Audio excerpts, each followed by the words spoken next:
Hercules अंधेरे पानी के बीच अकेला चल रहा था। उसके हाथ में एक विशाल तलवार थी। तभी अचानक उसके सामने 9 सिर वाला भयानक सर्प हाइड्रा आ गया।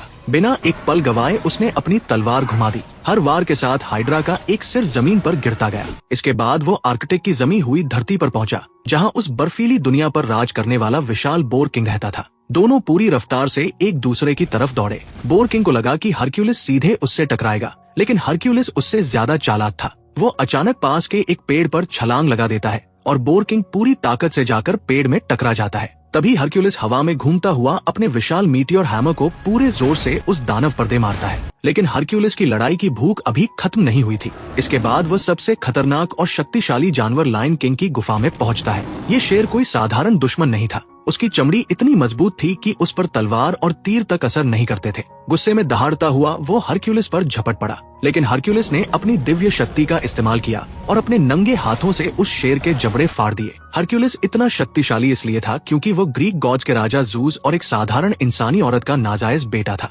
आधा भगवान और आधा इंसान होने की वजह से वो बचपन से ही असाधारण ताकत रखता था। सिर्फ 2 साल की उम्र में ही वो अपने नंगे हाथों से विशाल सांपों का गला घोंट सकता था। बड़ा होने के बाद वो अपनी दिव्य शक्तियों का इस्तेमाल लोगों की रक्षा करने के लिए करता था। पूरे राजमहल में उससे प्यार किया जाता था और राज्य के अनगिनत लोग उसकी पूजा करते थे। उसकी एक खूबसूरत पत्नी थी और 3 बच्चे भी थे। उस समय हरक्यूलिस एक सफल इंसान था, लेकिन उसकी यही सफलता राजा के अंदर जलन पैदा करने लगी। एक जश्न के दौरान राजा ने चुपके से हरक्यूलिस को नशीली दवा पिला दी और फिर जंगली भेड़ियों को उसके घर छोड़ दिया। उन भेड़ियों ने उसकी पत्नी और बच्चों को बेरहमी से मार डाला। जब हरक्यूलिस की आंख खुली तो उसके हाथ खून से सने हुए थे। उसे लगा कि शराब के नशे में उसने खुद अपने परिवार की हत्या कर दी है। इस अपराध बोध ने उसे अंदर से तोड़ दिया। वो खुद को कभी माफ नहीं कर पाया। राजा ने इसी घटना को बहाना बनाकर हरक्यूलिस को हमेशा के लिए एथेंस से निकाल दिया। इसके बाद उसके पास ब्लड मनी कमाने के अलावा कोई रास्ता नहीं बचा। वो एक बाउंटी हंटर बन गया।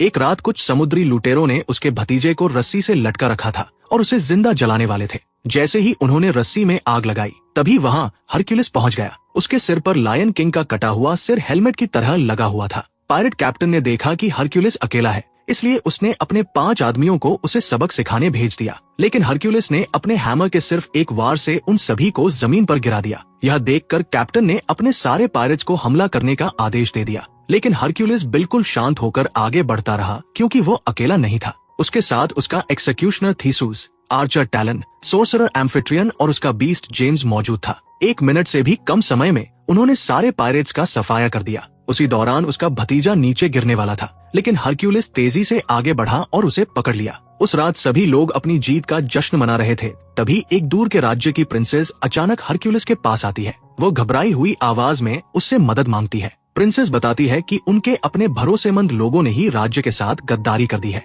इस विश्वासघात की वजह से पूरे राज्य में युद्ध फैल चुका है और हर दिन मासूम लोग मारे जा रहे हैं। हरक्यूलिस के साथ बैठा उसका एक साथी कहता है कि उनके पास समय बर्बाद करने के लिए ज्यादा वक्त नहीं है, लेकिन वह यह भी साफ कर देता है कि वे तभी मदद करेंगे जब उन्हें बदले में बहुत सारा धन मिलेगा। इस पर प्रिंसेस जवाब देती है कि इतने बड़े युद्ध में लड़ना उनके लिए सम्मान की बात होगी। तब हरक्यूलिस समझाता है कि उसकी टीम को युद्ध के लिए हथियार और जरूरी सामान खरीदने के लिए पैसे चाहिए। प्रिंसेस उन्हें भरोसा दिलाती है कि उसका पिता बहुत अमीर राजा है और वो उन्हें जितना चाहे उतना सोना दे सकता है। आखिरकार समझौता हो जाता है और हरक्यूलिस उनके साथ उस राज्य की ओर चल पड़ता है। वहाँ पहुँचने पर हरक्यूलिस एक विशाल मूर्ति देखता है जो ज़ूस की पत्नी की थी। प्रिंसेस गर्व से बताती है कि उस मूर्ति को बनाने में पूरे 5 साल लगे थे, क्योंकि राज्य के लोग कभी सच में विश्वास नहीं करते थे कि हरक्यूलिस वास्तव में ज़ूस का बेटा है। लेकिन प्रिंसेस का छोटा बेटा हरक्यूलिस को एक जीवित किंवदंती मानता था। इसके बाद राजा हरक्यूलिस को अपने राज्य की भयानक स्थिति के बारे में बताता है। वह कहता है कि उनके सबसे करीबी साथी ने उन्हें धोखे से धोखा दिया और उसी के बाद पूरे राज्य में युद्ध फैल गया। अब उन्हें सब कुछ वापस पाने के लिए हरक्यूलिस की मदद चाहिए। राजा ये भी बताता है कि उनका दुश्मन कोई साधारण इंसान नहीं, बल्कि एक शक्तिशाली विज़र्ड है। उसके अनुसार उस जैसे दुश्मन को केवल कोई भगवान ही हरा सकता है। राजा हरक्यूलिस को चेतावनी भी देता है कि दुश्मन की सेना में सेंटोस जैसे डरावने जीव शामिल हैं। हरक्यूलिस के साथ आई एक लड़की पूछती है कि ये जीव कहाँ मिलते हैं। तब राजा का आदमी जवाब देता है कि आज तक किसी ने उन्हें देखा तक नहीं है। लोग सिर्फ उनके बारे में कहानियां और अफवाहें सुनते आए हैं। जल्द ही हरक्यूलिस और उसके साथी राजा की सेना को ट्रेनिंग देना शुरू कर देते हैं, क्योंकि राज्य में अब ज्यादा कुशल योद्धा बचे ही नहीं थे। हरक्यूलिस सैनिकों को आदेश देता है कि वे शील्ड वॉल बनाकर मजबूती से खड़े रहें। तभी उसका एक साथी पूरी रफ्तार से दौड़ते हुए आता है और आसानी से उस शील्ड फॉर्मेशन को तोड़ देता है। ये देखकर हरक्यूलिस सैनिकों पर गुस्सा हो जाता है। वह कहता है कि उनकी शील्ड वॉल बेहद कमजोर है और अगर वे ऐसे ही लड़ेंगे तो युद्ध में पूरी तरह खत्म हो जाएंगे। इसके बाद वह सेना को और भी कठोर ट्रेनिंग देने लगता है। इसी दौरान खबर आती है कि दुश्मन की सेना उनकी ओर बढ़ रही है। ये सुनकर हरक्यूलिस सबको सलाह देता है कि अगर संभव हो तो युद्ध से बचना चाहिए। वह कहता है कि एक बार युद्ध शुरू हो गया तो दोनों तरफ सिर्फ तबाही बचेगी, लेकिन राजा उसकी बात मानने से इनकार कर देता है। वह कहता है कि राज्य में शांति तभी लौटेगी जब दुश्मनों का पूरी तरह सफाया हो जाएगा। उस रात प्रिंसेस का छोटा बेटा चुपके से हरक्यूलिस से मिलने आता है। वो मासूमियत से कहता है कि बड़ा होकर वह भी हरक्यूलिस जैसा बनना चाहता है। बच्चे की बात सुनकर हरक्यूलिस भावुक हो जाता है। वो अपने गले से लटका हुआ लॉकेट निकालकर बच्चे के गले में पहनाता है। फिर धीरे से कहता है कि वह ये लॉकेट पहले अपने बेटे को देना चाहता था, लेकिन अब वह चाहता है कि ये बच्चा इसे संभाल कर रखे। अगले दिन सभी लोग दुश्मन राजा का सामना करने के लिए निकल पड़ते हैं। रास्ते में उन्हें बेहद डरावना दृश्य दिखाई देता है। जगह जगह इंसानों के कटे हुए सिर लटक रहे थे। राजा बताता है कि दुश्मन वहाँ उनसे पहले पहुँच चुका था और उसने लोगों में डर फैलाने के लिए मासूमों का कत्ल कर दिया। इसके बाद हरक्यूलिस सुझाव देता है कि बाकी सफर पैदल तय करना चाहिए। सभी लोग सावधानी से आगे बढ़ते हैं, लेकिन जब हरक्यूलिस लाशों को ध्यान से देखता है तो उसे कुछ अजीब महसूस होता है। उसे समझ आ जाता है कि ये हत्याएं हाल ही में नहीं हुई थी, लाशें कई दिनों पुरानी थी। तभी हरक्यूलिस समझ जाता है कि ये एक जाल था जिसका मकसद उन्हें रोकना और उनका समय बर्बाद करना था। अचानक चारों तरफ से ट्राइब्स के लोग हरक्यूलिस और उसके साथियों को घेर लेते हैं। हरक्यूलिस हैरान रह जाता है क्योंकि जिन लोगों की रक्षा करने वे आए थे वही अब उन पर हमला कर रहे थे। तभी सच्चाई सामने आती है कि दुश्मन राजा ने अपनी डार्क विजर्ड पावर्स का इस्तेमाल करके उन ट्राइब्स के लोगों के दिमाग पर कब्जा कर लिया था। विजर्ड के नियंत्रण में आकर वे लोग हरक्यूलिस और उसके साथियों पर हमला कर देते हैं और एक भयानक युद्ध शुरू हो जाता है। हरक्यूलिस बताता है कि उस रहस्यमयी जीव ने खास तौर पर उसी के बारे में बात की थी। उसने चेतावनी दी थी कि एक दिन हरक्यूलिस को अपना अधूरा मिशन पूरा करना ही पड़ेगा। ये बात हरक्यूलिस को अंदर तक परेशान कर देती है, लेकिन वो उस भविष्यवाणी के बारे में ज्यादा सोचने से बचता है और फिलहाल उसे नजरअंदाज करने का फैसला करता है। आखिरकार वे सभी दुश्मन राजा के राज्य में पहुंच जाते हैं। शुरुआत में ऐसा लगता है कि हरक्यूलिस की नई ट्रेन की गई सेना निश्चित रूप से युद्ध हार जाएगी, क्योंकि सैनिकों के पास अभी भी असली युद्ध का अनुभव नहीं था। उनके बीच तालमेल की कमी थी और वे सच्चे योद्धाओं की तरह लड़ नहीं पा रहे थे। लेकिन किस्मत उनका साथ देती है और किसी तरह वे युद्ध जीत जाते हैं। युद्ध के दौरान दुश्मन राजा सीधे हरक्यूलिस की तरफ बढ़ता है ताकि उसे मार सके, लेकिन हमला करने से पहले ही हरक्यूलिस तेजी से उसे घोड़े से नीचे खींच लेता है और पूरी तरह काबू में कर लेता है। फिर वह दुश्मन राजा को जंजीरों में बांधकर राजा के सामने ले आता है, लेकिन दया की भीख मांगने के बजाय कैद किया गया राजा बोलता है, तुमने मुझे बिना वजह कैद किया है, तुम्हारे राज्य को बर्बाद करने वाला मैं कभी था ही नहीं। उसकी बात सुनकर हरक्यूलिस हैरान रह जाता है। वह पूछता है, अगर तुम निर्दोष हो तो फिर इस सब के पीछे असली जिम्मेदार कौन है? कैद किया गया राजा जवाब देता है, जरा ध्यान से सोचो, जिस राजा के लिए तुम लड़ रहे हो वो खुद को शक्तिशाली और धर्मी बताता है, लेकिन उसकी अपनी वफादार सेना कहाँ है? अगर वो इतना महान शासक है तो उसे अपनी लड़ाइयाँ लड़ने के लिए तुम्हारी जरूरत क्यों पड़ रही है? वह आगे कहता है कि जिस राजा की वे सेवा कर रहे हैं वो बिल्कुल भी नेक इंसान नहीं है। उस रात पूरे राज्य में भव्य जश्न मनाया जाता है। कई राज्यों पर विजय पाने के बाद राजा को आधिकारिक रूप से फिर से ताज पहनाया जाता है। वहीं दूसरी तरफ कैद किया गया राजा जंजीरों में बंधा रहता है और लोग उसका मजाक उड़ाते हैं। लेकिन बाकी लोगों के विपरीत प्रिंसेस यह सब देखकर परेशान हो जाती है। उसे उस कैदी राजा पर दया आने लगती है। हरक्यूलिस उसकी अजीब प्रतिक्रिया को नोटिस करता है और अकेले में उससे बात करता है। वो कहता है कि वो बिना डरे सच बता सकती है। तब प्रिंसेस आखिरकार सच्चाई बता देती है। वह कहती है कि उसका पति ही इस राज्य का असली राजा था और वही कैद किया गया राजा उसके पति का सबसे वफादार साथी था, लेकिन उसके अपने पिता ने उसके पति को जहर देकर मार डाला और जबरदस्ती सिंहासन पर कब्जा कर लिया। इसके बाद जब उस वफादार साथी को सच्चाई पता चली तो उसने राजा के खिलाफ विद्रोह कर दिया और उसी से ये युद्ध शुरू हुआ। प्रिंसेस रोते हुए हरक्यूलिस से कहती है कि कैद किया गया राजा निर्दोष है और असली अपराधी उसका अपना पिता है, लेकिन वह अपने पिता के खिलाफ कभी नहीं जा सकती क्योंकि उसका छोटा बेटा अभी भी उसके पिता के नियंत्रण में है। अपने बच्चे की सुरक्षा के डर से वो हरक्यूलिस से विनती करती है कि वो उसके बेटे को यहाँ से दूर ले जाए और उसे अपने जैसा बहादुर और सम्मानित इंसान बनाए। उसी समय राजा का एक विश्वसनीय आदमी वहाँ आता है और हरक्यूलिस को बताता है कि राजा तुरंत उससे मिलना चाहता है। हरक्यूलिस राजा के पास पहुँचता है। राजा मुस्कुराते हुए उसका स्वागत करता है और जीत के लिए उसकी तारीफ करता है। वह कहता है कि हरक्यूलिस ने सिर्फ अपनी युद्ध रणनीतियों और ट्रेनिंग से एक कमजोर सेना को विजयी बना दिया। राजा गर्व से कहता है कि अब वो पहले से भी ज्यादा शक्तिशाली बन चुका है। हरक्यूलिस द्वारा ट्रेन किए गए सैनिक आगे और सैनिकों को ट्रेन करेंगे। जिससे उसकी सेना लगातार मजबूत होती जाएगी। उसका सपना पूरी दुनिया पर राज करना है। इसके बाद राजा हरक्यूलिस को अपने सबसे खास आदमी के रूप में अपने साथ रहने का प्रस्ताव देता है, लेकिन हरक्यूलिस तुरंत मना कर देता है। राजा ठंडे स्वर में जवाब देता है कि उसे इससे कोई फर्क नहीं पड़ता। वह कहता है कि हरक्यूलिस को उसकी सेवाओं के बदले सोना दिया जाएगा और उसके बाद वह चाहे तो राज्य छोड़ सकता है। राजा घमंड से यह भी कहता है कि उसे हरक्यूलिस जैसे लोगों की असल में जरूरत नहीं है। बाद में हरक्यूलिस और उसके साथी अपना इनाम लेकर राज्य छोड़ने की तैयारी करते हैं, लेकिन गांव से गुजरते वक्त हरक्यूलिस लोगों के चेहरों पर उदासी देखता है। गांव वाले उसके जाने से दुखी थे, क्योंकि हरक्यूलिस ने उन्हें सिर्फ युद्ध लड़ना ही नहीं सिखाया था,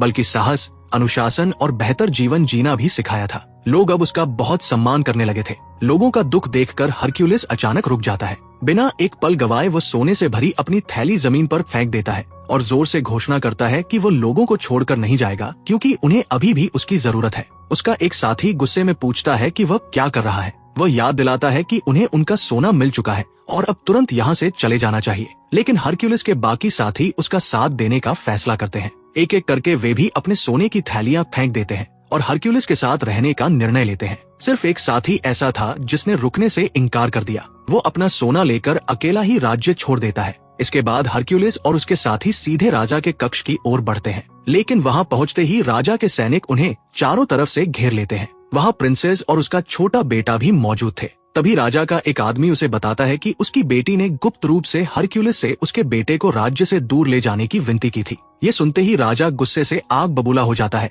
और तुरंत बच्चे को प्रिंसेस से छीन लेता है। अचानक राजा के सैनिक हरक्यूलिस पर हमला कर देते हैं। इस अचानक हुए हमले में हरक्यूलिस बेहोश हो जाता है। जब उसे होश आता है तो वो खुद को भारी जंजीरों में जकड़ा हुआ कैद पाता है। कुछ देर बाद वहाँ एक और राजा आता है, वही राजा जिसके राज्य में हरक्यूलिस बड़ा हुआ था और जिसकी उसने हमेशा वफादारी से सेवा की थी। हरक्यूलिस ने उसके लिए अनगिनत युद्ध लड़े थे, लेकिन अब एक भयानक सच सामने आता है। उस राजा ने भी हरक्यूलिस को धोखा दिया था। उसने मौजूदा राजा के साथ मिलकर पूरी दुनिया जीतने का समझौता किया था। उसके साथ 3 विशाल काले भेड़िए भी थे। उनकी डरावनी आवाज बिल्कुल वैसी ही थी जैसी हरक्यूलिस सालों से अपने बुरे सपनों में सुनता आया था। तभी हरक्यूलिस को एक भयानक सच्चाई समझ आती है। उसकी पत्नी और बच्चों की हत्या वाली रात भी यही भेड़ियों जैसी आवाजें सुनाई दी थी। अब उसे समझ में आ जाता है कि उसके परिवार की मौत के पीछे असली जिम्मेदार यही राजा था। गुस्से से भरा हरक्यूलिस उससे पूछता है कि उसने ऐसा क्यों किया। राजा ठंडे स्वर में जवाब देता है कि असली नायक और महान शासक वही बनना चाहता था,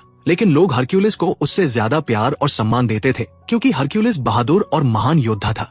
राजा कहता है कि वो खुलेआम हरक्यूलिस को मार नहीं सकता था और न ही लोगों के बीच उसकी लोकप्रियता सहन कर सकता था। इसलिए उसने हरक्यूलिस को उसके परिवार की हत्या में फंसाया ताकि लोग उससे नफरत करने लगे। ये सच सुनकर हरक्यूलिस क्रोध से भर उठता है, लेकिन भारी जंजीरों की वजह से वो कुछ नहीं कर पाता। इसी बीच वो दुष्ट राजा सबको एक एक करके मारने की तैयारी शुरू कर देता है। सबसे चौंकाने वाली बात यह थी कि वह सबसे पहले अपनी ही बेटी को मारना चाहता था। हरक्यूलिस बेबस होकर ये सब देखता रहता है। तभी उसके साथी उसे हिम्मत देते हैं। वे कहते हैं कि वो अब हार नहीं मान सकता। अगर उसने खुद पर विश्वास खो दिया तो उन सबका अंत निश्चित है। उनकी बातों से हरक्यूलिस के अंदर फिर से हिम्मत जाग उठती है। वो अपनी पूरी ताकत लगाकर आखिरकार उन विशाल जंजीरों को तोड़ देता है और खुद को आजाद कर लेता है। आजाद होते ही वो तेजी से प्रिंसेस की ओर दौड़ता है और उसे मरने से बचा लेता है। उसी समय तीनों काले भेड़िए हरक्यूलिस पर टूट पड़ते हैं, लेकिन हरक्यूलिस बिना डरे उनसे लड़ता है और भयानक युद्ध के बाद तीनों भेड़ियों को मार डालता है। इसके बाद वो अपने साथियों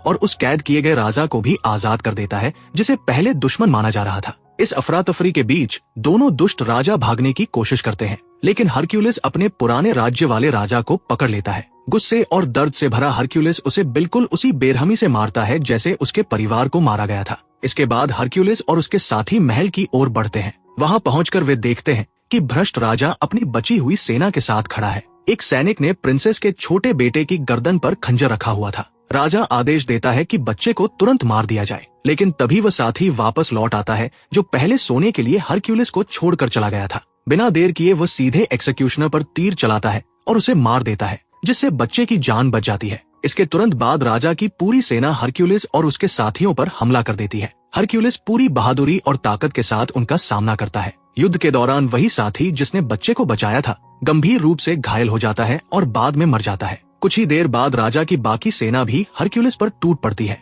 लेकिन इस बार हरक्यूलिस द्वारा ट्रेन किए गए सैनिक एक अटूट शील्ड वॉल बना लेते हैं। अब उनकी फॉर्मेशन पहले से कहीं ज्यादा मजबूत और अनुशासित थी। लड़ाई के दौरान हरक्यूलिस पास में खड़ी जूस की पत्नी की विशाल मूर्ति को देखता है। जैसे जैसे दुश्मन आगे बढ़ते हैं, हरक्यूलिस उस विशाल मूर्ति को धक्का देकर गिरा देता है। वह भारी मूर्ति दुश्मनों के ऊपर गिरती है और पूरी सेना डरकर भागने लगती है। अपनी सेना को टूटता देखकर राजा गुस्से में चिल्लाता है और हरक्यूलिस को किसी भी कीमत पर मारने का आदेश देता है। लेकिन तभी गिरती हुई मूर्ति उसी राजा को कुचल देती है और उसकी मौत हो जाती है। राजा की मौत और हरक्यूलिस की अविश्वसनीय बहादुरी देखकर बाकी सैनिक और नागरिक उसके सामने घुटनों पर बैठ जाते हैं। फिर भी कई लोगों को अब भी यकीन नहीं था कि हरक्यूलिस सच में ज़ूस का बेटा है या नहीं। लेकिन आखिर में इससे कोई फर्क नहीं पड़ता। हरक्यूलिस सबसे महान इसलिए बना क्योंकि उसके अंदर साहस, ताकत और निडर दिल था, न कि सिर्फ दिव्य खून। उसने हमेशा मासूम लोगों की रक्षा की और आम लोगों की परवाह की। इसी वजह से लोग पहले से भी ज्यादा उसका सम्मान और प्रशंसा करने लगे। और इसी के साथ हरक्यूलिस की कहानी समाप्त हो जाती है।